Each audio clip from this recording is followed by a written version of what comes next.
We exclusively leaked the iPhone 5's first photo. Pre-orders have already begun for the next generation iPhone, and the Sprint iPhone 5 rules in rumor mill. All this and more coming up right now.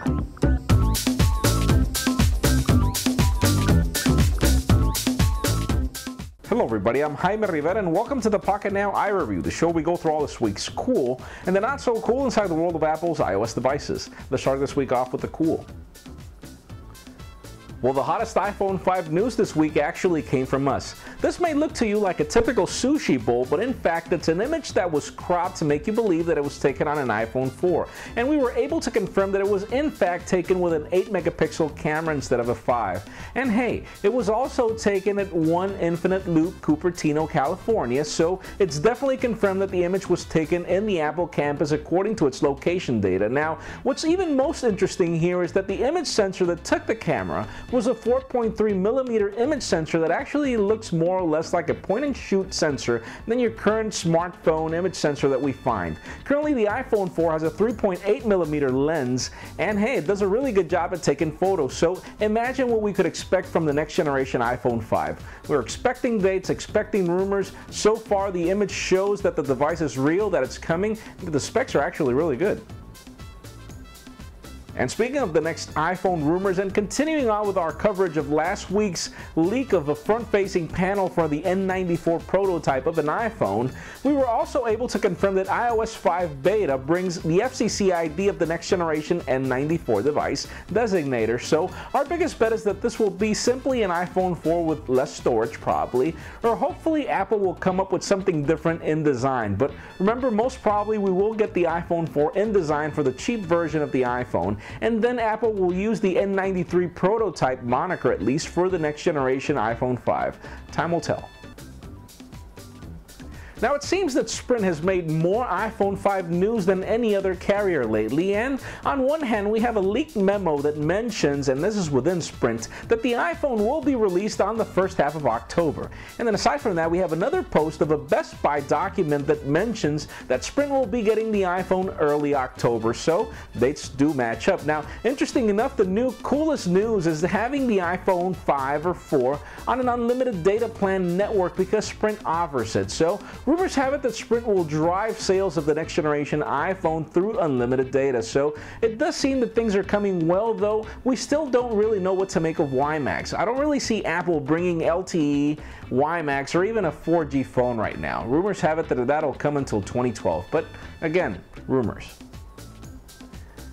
And well, believe it or not, Deutsche Telekom, and I hope I pronounced that right, has just begun accepting pre-orders for the iPhone 5 that nobody has even announced. According to their spokesperson, they've begun doing this just to avoid being understocked for when the phone is released. Obviously, they're not guaranteeing any release dates or even giving out the name of the device that nobody even has, but they're handing out coupons and hoping for the best just as everybody else is. Now, could this be a rumor that points out to a probable release of the iPhone? Everybody's crossing their fingers, not really sure what to make of it.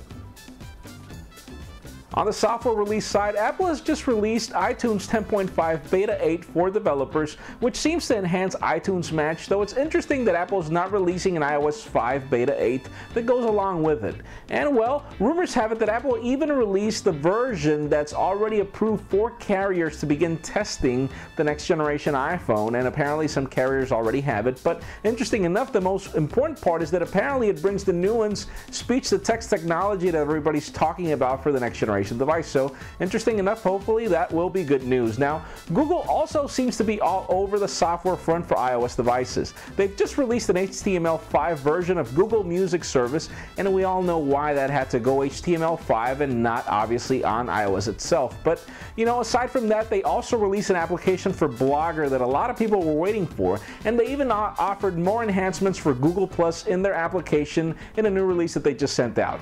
Now, Facebook application already got an update recently, and apparently this was a dramatic overhaul, but I'm still waiting to see it. I don't find anything improved, I just see that it's slower. And before we get to the not so cool section, guess what? Adobe's preparing a new Flash server software that brings Flash video to iOS. The problem here is that obviously this tool depends on websites and services, considering that they're open to provide the tool or not. It's up to them, so hopefully they will adopt it. But the problem is, remember that already Skyfire brings a sort of engine that works like this, and it doesn't really deliver. So hopefully these guys can figure it out. But again, Adobe, why don't you just figure something out? Because I know Adobe Flash could work on iOS if you probably just worked on your own engine on your own.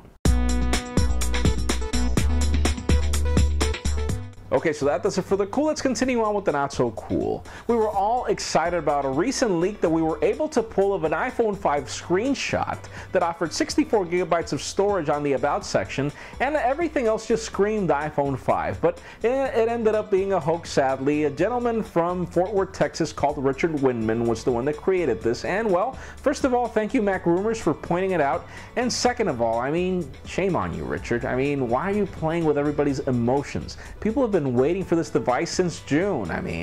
Don't play around, buddy. Not so cool.